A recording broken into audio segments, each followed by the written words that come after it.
रामकृष्ण हरी मंडळी, आजच्या व्हिडिओमध्ये बघणार आहोत श्री स्वामी समर्थ चरित्र सारामृत पारायण कसे करायचे, योग्य पद्धत काय आहे, फलश्रुती, संपूर्ण व्हिडिओ. भिवू नकोस, मी तुझ्या पाठीशी आहे आणि अशक्य ही शक्य करतील स्वामी. या कालातील शुभशीर्वाद विश्वास असणारे लाखो भाविक स्वामीचरणी लीन होतात. दत्तावतारी स्वामी समर्थ महाराज असंख्याचे श्रद्धास्थान आहेत. स्वामींची महती सांगावी तेवढी कमीच आहे. स्वामी समर्थ महाराजांच्या संदर्भात अनेक ग्रंथ संपदा, स्तोत्रे, श्लोक, मंत्र आहेत. भाविक याचा लाभ घेत असतात. श्री गुरुलीलामृत, श्री स्वामी चरित्र सारामृत हे अतिशय प्रभावी ग्रंथ मानले गेले आहेत. याचे नित्यनेमाने पारायण केल्यास तात्काळ फळ मिळू शकते, अशी अनेक भाविकांची श्रद्धाही आहे आणि अनेकांचे तसे अनुभवही आलेले आहेत. श्री स्वामी समर्थ चरित्र सारामृत पारायण करायची इच्छा असल्यास कसे करावे, योग्य पद्धत कोणती, याची फलश्रुती काय सांगितली आहे ते संपूर्ण जाणून घेणार आहोत. मित्रांनो, स्वामी महाराजांची न चुकता दररोज सेवा करणे कोट्यावधी भाविक आहेत. अनेक जण स्वामींशी घरातील सदस्य असल्याप्रमाणे संवाद साधतात. आनंद दुःख स्वामींना सांगतात. अडचणी समस्या सांगतात. यश प्रगती झाली तर स्वामीचरणी अर्पण करतात. स्वामींचीच ही कृपा आहे अशी भावना कायम ठेवून स्वामी सेवा अविरतपणे सुरू ठेवतात. स्वामींवर सगळी काळजी चिंता सोडून आपण आपले कर्तव्य काम अगदी प्रामाणिकपणे आणि जण करत असतात.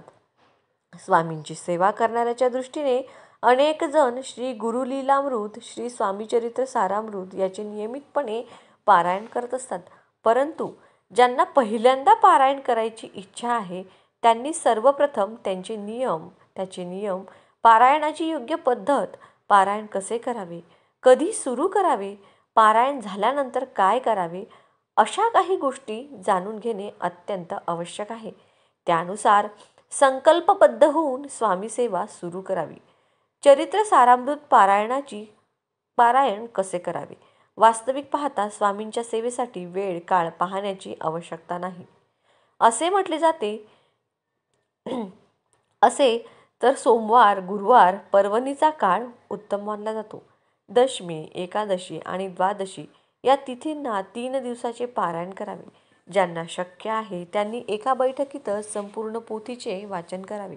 आपली श्रद्धा, भक्ती आणि इच्छा यानुसार या संपूर्ण पोथीची 3, 7, 11 किंवा मग 21 अशी पारायणे करावी. किंवा रोज एक अध्याय वाचला किंवा ऐकला तरीही चालेल. श्री स्वामी समर्थ चरित्र सारामृत पारायण वेळ आणि पद्धत. सकाळीच स्नानादी कार्य झाल्यानंतर नित्याची देवपूजा करून भोजनापूर्वी पारायण करावे. वेळ निश्चित करावी. वेळ एकच ठेवावी.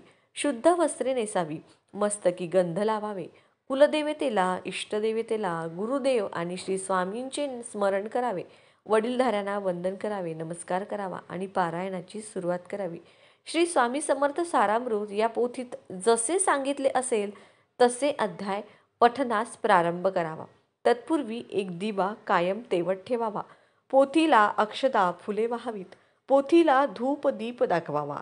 मनापासून पोथीला नमस्कार करून मगच पारायणास सुरुवात करावी. श्री स्वामी समर्थ चरित्र सारामृत पारायणाची प्रारंभ काय करावे. उजव्या तळहातावर पळीभर पाणी घेऊन आपले नाव, तिथी, दिनांक आणि वार याचा उल्लेख करून आपण कोणत्या इच्छा पूर्ततेसाठी हे पारायण करत आहोत ते स्वामींना सांगून संकल्प सोडावा. तो उद्देश सफल व्हावा म्हणून श्रींची प्रार्थना करावी. हे झाल्यावर पळीभर हातातील घेतलेले पाणी ताम्हणात सोडावे. निर्माल्य आणि हे पाणी नंतर तुळशीत टाकावे. श्री स्वामी समर्थ चरित्र सारामृत पारायण व्यवस्था कशी करावी तर श्री स्वामी समर्थ चरित्र सारामृत पारायण करताना चौरंगावर वस्त्र ठेवावे.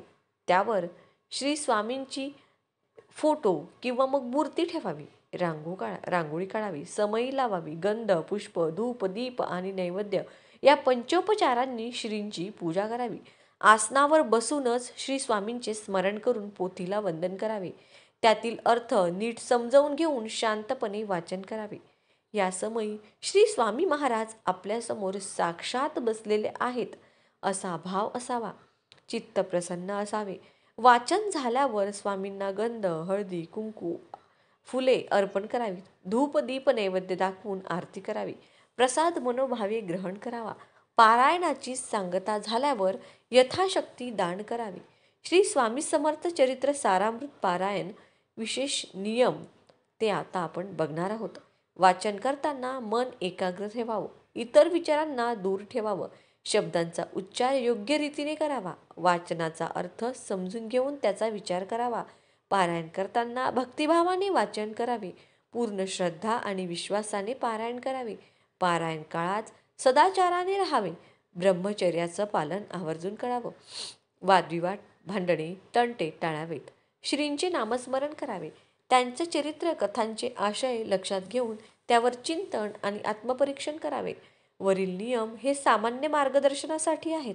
आपण आपल्या परिस्थितीनुसार आणि श्रद्धेनुसार त्यात बदल करू शकता. श्री स्वामी समर्थ चरित्र सारामृत पारायणाची फलश्रुती. पारायणामुळे मन शांत, प्रसन्न आणि एकाग्र होतं.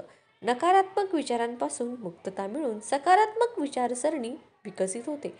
भक्ती, श्रद्धा आणि आत्मविश्वास वाढतो. आध्यात्मिक उन्नतीसाठी अनुकूल वातावरण निर्माण होतं. इच्छा पूर्ण होण्यास मदत होते.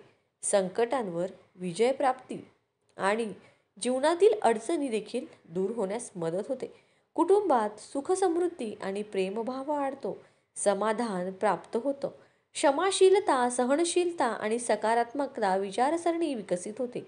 जीवनाकडे सकारात्मक दृष्टिकोन विकसित होण्यास मदत होते. श्री स्वामी समर्थ चरित्र सारामृत पारायण लहान मुलांनी केले तर चालेल का? लहान मुलांनी पारायण केले तर चालते. पारायणामुळे मुलांमध्ये अनेक चांगले गुण विकसित होण्यास मदत होते. एकाग्रता आणि स्मरणशक्ती देखील मुलांमध्ये वाढू लागते. नैतिक मूल्ये शिकतात. भाषा आणि शब्दसंग्रह सुधारतो. आत्मविश्वास वाढतो. धार्मिक आणि आध्यात्मिक भावना जागृत होतात.